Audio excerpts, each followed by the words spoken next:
Well, good morning, folks. It's Friday. This is the last one for this week. Coffee with Job. Got my coffee from, there's an Italian coffee shop just down the road, Zucchero's, and I'm doing my best to keep them in business whilst they're locked down. Good coffee though. Very, very good coffee. And good bacon rolls, by the way, as well. But I guess these things kind of comfort you. Well, this doesn't comfort you. We're going to look today at this whole question of, is suffering blessing? And I'm going to read to you what Eliphaz says because it's quite stunning. Listen to it carefully. Blessed is the one whom God corrects, so do not despise the discipline of the Almighty. For he wounds, but he also binds up. He injures, but his hands also heal. From 6 calamities he will rescue you. In 7 no harm will touch you. In famine he will deliver you from death, and in battle from the stroke of the sword. You will be protected from the lash of the tongue, and need not fear when destruction comes. You will laugh at destruction and famine, and need not fear the wild animals. For you will have a covenant with the stones of the field, and the wild animals will be at peace with you. You will know that your tent is secure. You will take stock of your property and find nothing missing. You will know that your children will be many, and your descendants like the grass of the earth.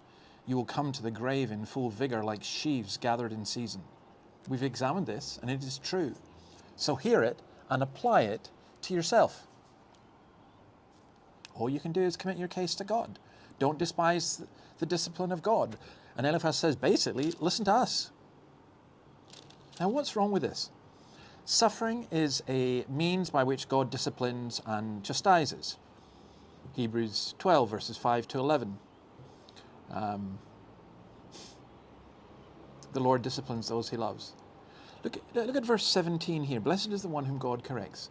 Listen to what Eliphaz is saying. He's saying, God is blessing you through you losing your children, your family, your friends.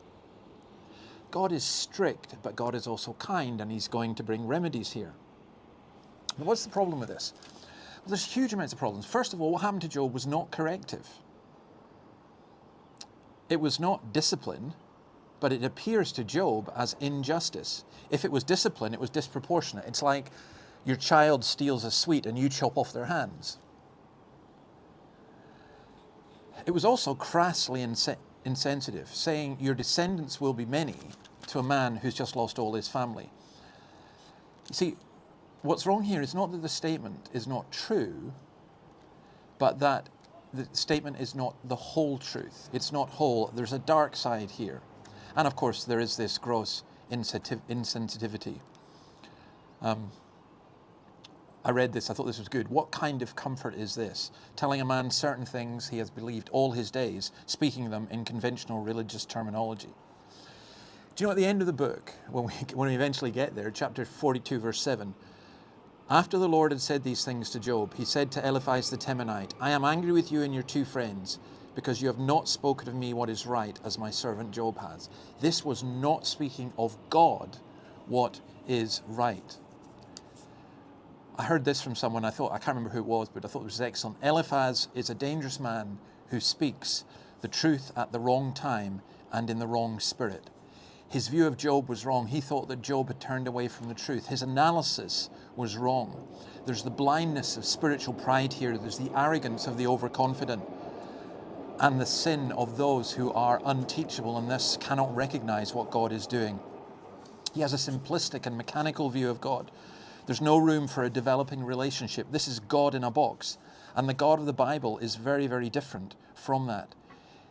There's a loss of certainty that Job has to face about the goodness of God.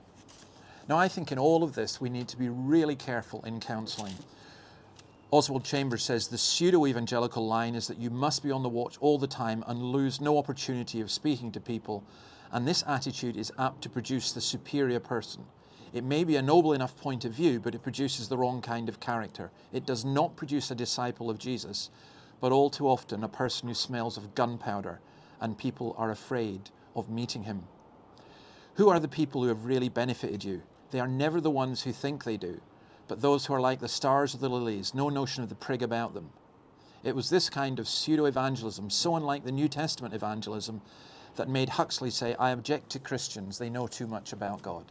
Wow, I object to Christians, they know too much about God. Job has to love God for himself. Eliphaz's words are a trap. Do this and you will live. Job is being tested. The fact he doesn't know this, or why he's being tested, is part of the test. So please, look beyond your suffering to the suffering of Christ. That helps you get the bigger picture. That search for meaning that we all have will be found not so much in answering the question, why are we suffering, but why did Jesus suffer? The best of men, the most cruelly treated, the most deserted by God.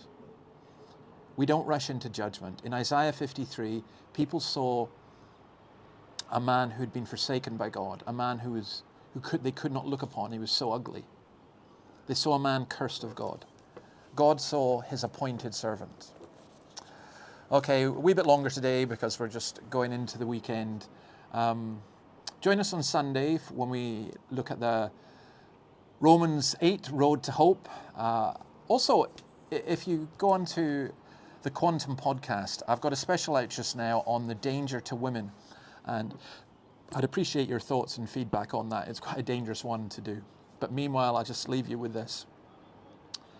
When we want to understand, maybe the best thing we can do at all times is to look to Christ. Look to him and be healed and be saved, all you ends of the earth. See you on Monday or Sunday. Bye.